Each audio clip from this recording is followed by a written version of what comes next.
Have you ever walked through your front door at the end of the day and waited for the shift? The day is done, you're at home. Whatever was demanding your attention out there no longer has immediate claim on you. And yet, something in you doesn't quite arrive. And the body comes through the door, but something else stays braced, and it's alert in a way that has no obvious object, and it's present in a way that doesn't quite soften into rest. And if you've noticed this, not just occasionally but consistently, you may have started to wonder whether something is wrong with you, whether you are simply someone who finds it difficult to relax, that you have an underlying anxiety, whether the particular quality of tiredness you carry is just how life feels now. It isn't. And it isn't necessarily coming from you. It is your whole system responding to the environment it is living inside. And the environment is giving it almost nothing it needs to stop working. And so the human system doesn't experience its environment the way the thinking mind does. The mind looks around a room and forms an opinion. It notices the color of the walls, it decides whether it likes the space, it moves on to whatever it's thinking about next. But the whole system, the body, the nervous system, the energetic system, the field around you, and consciousness is doing something entirely different. It is continuously scanning everything in its environment for information. And this is not selectively, and it's not only what the eyes land on. It's everything. The walls, the ceiling, the surfaces, the spaces behind closed doors, the cupboard you haven't opened today, the room at the end of the hallway, the pile that's been sitting in the corner for 3 weeks. It doesn't scan these things through memory. You're not walking around consciously cataloging your belongings or composing a mental inventory of what's in each room. It scans them because everything in your environment is a vibration and a frequency. It's an energy.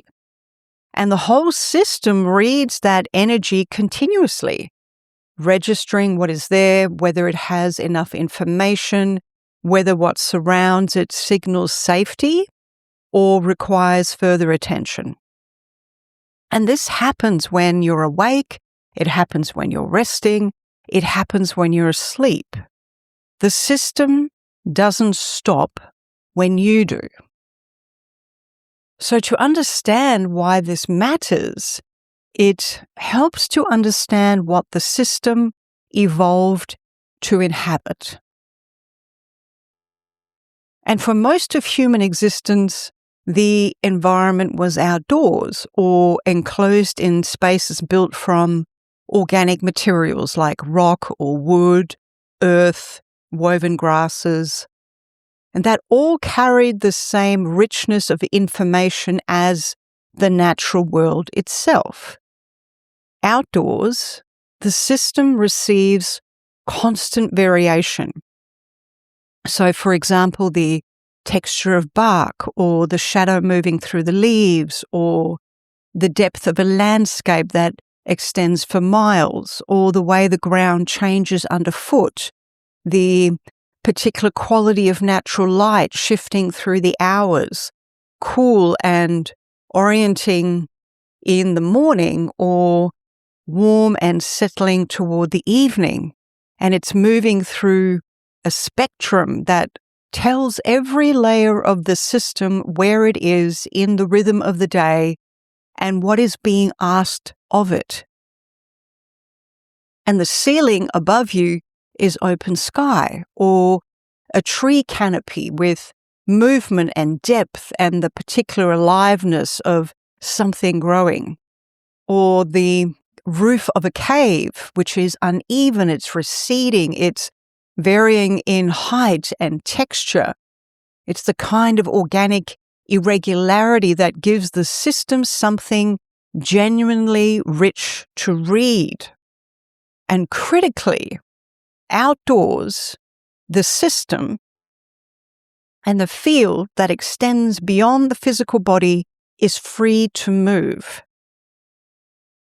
And this is something worth pausing on, because the human system is not contained within the boundary of the skin. There are parts of us that extend outward into the space around it. And it can be quite significant. It reads the environment, not just through the senses, but through this field. It's reaching, it's sensing, it's orienting, it's gathering information about what is near and what is safe and what the moment requires. And outdoors, that movement continues without interruption. The whole system and the energetic system and the field expands and meets open space. It finds no hard boundary, returning it to itself before it has finished its natural movement, its natural inspection of the environment. The system breathes into its full natural size, and it settles into the space it was designed to inhabit. And the whole system receives all of this, the variation, the depth, the aliveness, the movement, the information, the space to expand, and something really fundamental then happens. It settles. And it's not because it decides to do this, but because the environment is providing enough information across enough variation and enough space that the scanning finds what it is looking for and can ease. And now, consider what the modern interior provides instead. And the first thing worth noticing is what happens to our field, to our system. And in a room, our system and our field moves outwards, and it will meet a wall. It meets the ceiling at a fixed distance in every direction simultaneously. There is no recession. There is no depth. There is no organic irregularity that allows the system and the field to expand and find its own edge naturally. It is returned to itself before it has finished its movement. And so the system contracts slightly to fit the space it has been given. And this is so ordinary in modern interiors that most people have no reference point for what it feels like when it isn't happening. But you may have noticed something on a walk outdoors, a quality of the body settling differently, something releasing or softening that you hadn't been aware was held, a sense of the whole system breathing in a way it doesn't quite manage to do indoors. That is the system and the field expanding to its natural size. It's taking up the space it was designed to inhabit, something in the whole system settling in a way that interior spaces rarely permit. And this is one reason why time in nature restores something that interior rest will rarely reach. The system isn't just receiving visual variation and fresh air. It is being allowed to expand fully, to complete the movement it is always trying to make. And then there is the particular quality of the surfaces themselves. And so if you consider the ceiling directly above you right now, It's not open sky. It's not a tree canopy. It's not the irregular surface of a cave roof that recedes into shadow and texture. It is a flat plane pressing down at a fixed distance. It's uniform. It's featureless. It's reflecting light without depth or variation. And so your whole system scans it and finds almost nothing. There's no variation to read. There's no depth to register. There's no organic texture that signals the richness of a genuinely inhabited environment. And so it keeps scanning. And white walls compound this. Flat surfaces throughout the home do the same. Kitchen benches, furniture, floors without grain or variation, or artificial lighting that holds a fixed cool frequency regardless of the hour, and it removes the temporal variation the system uses to orient itself in the rhythm of the day. But if we think about it, white specifically carries something worth understanding more fully. In nature, white is never simply white.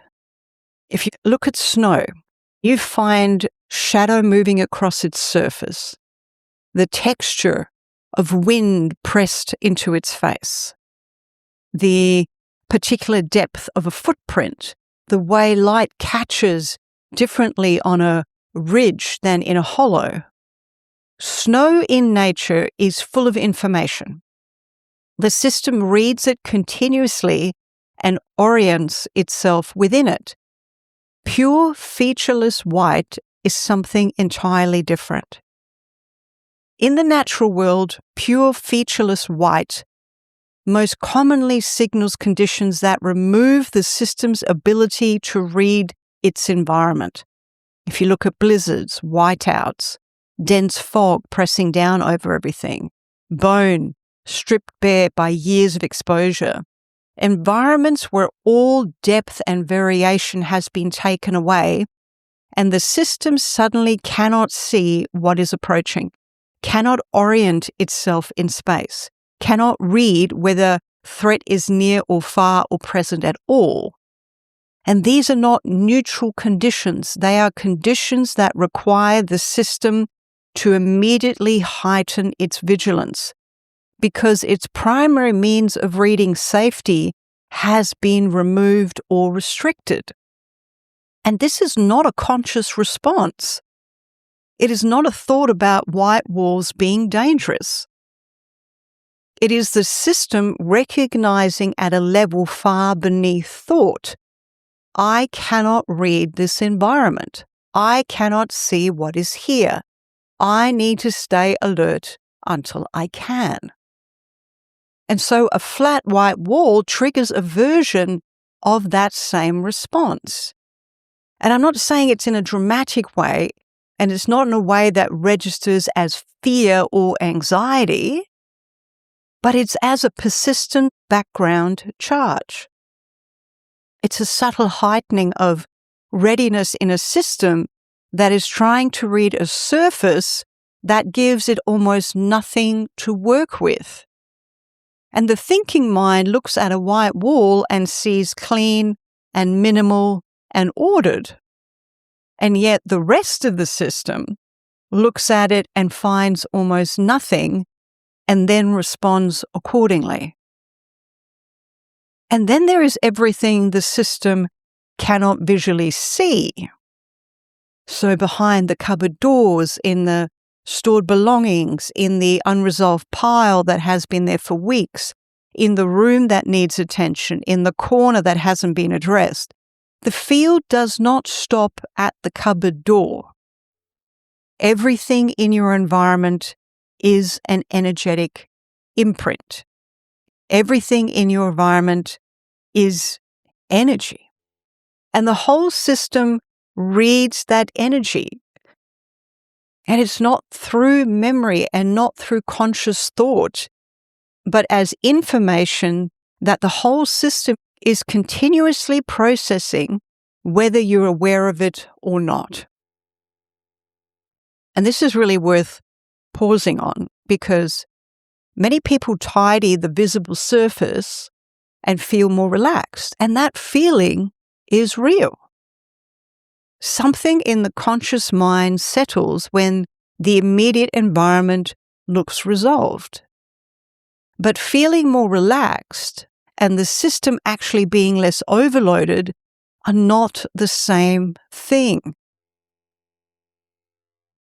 A system that has been running at a high charge for long enough will experience any reduction of that charge as relaxation, even when the charge remains significant.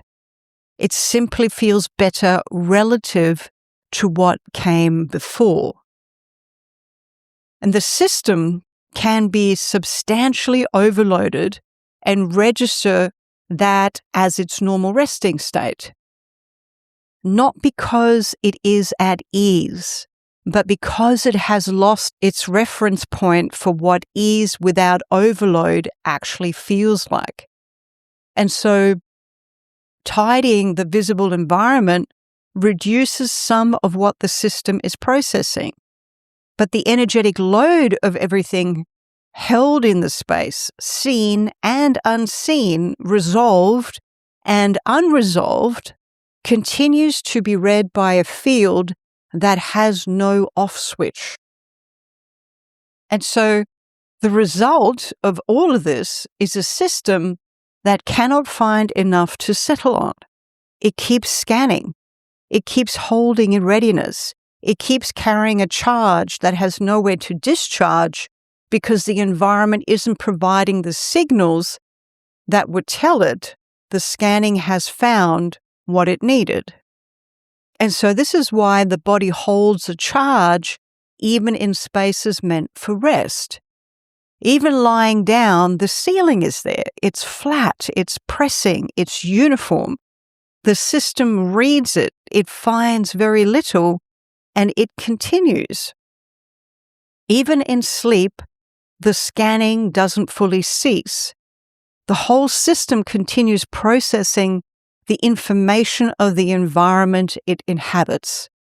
The contained space pressing the field back to itself, the flat surfaces providing nothing to resolve against. And we have to remember that this is not a personality trait, it is not anxiety, it is not something that you're doing wrong.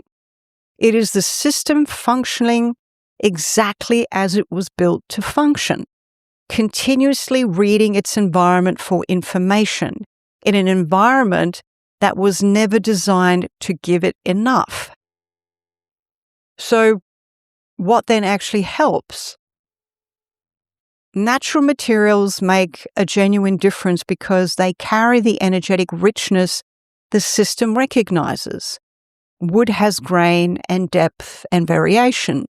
Stone holds a particular quality of aliveness and texture, and woven textures give the eye and the field something real to read and settle on. Plants bring movement and genuine biological aliveness into a space, and then something in the system registers this environment contains life and softens slightly in response. And warm lighting in the evening shifts the energetic frequency of the space toward what the system associates with the close of day. And often the scanning begins to ease and the body starts to receive permission to move toward genuine rest. Textures on walls and ceilings and the color of the walls, anything that breaks the flat, reflective uniformity gives the system variation to read and resolve against rather than the surfaces that return nothing. And addressing the energetic load of what is unresolved. And I'm not talking about obsessive tidiness, but a genuine awareness that everything in your environment is information your whole system is reading. And it reduces what the system is carrying continuously. These changes matter. the system responds. The body begins to find more to settle on, and the charge within you starts to have somewhere to go. But this is what I want to leave you with. The environment is one source of the charge the system carries, and improving it genuinely helps. But a system that has learned to hold, that has organized itself around vigilance, around readiness, around the continuous management of what life might require, will continue holding even when the environment improves. Because the holding is no longer only a response to what is outside. It has become structural. It's held in the body, in the nervous system, in the energetic system, in the field, in every layer of the whole system that learned over years and decades that staying ready was safer than landing.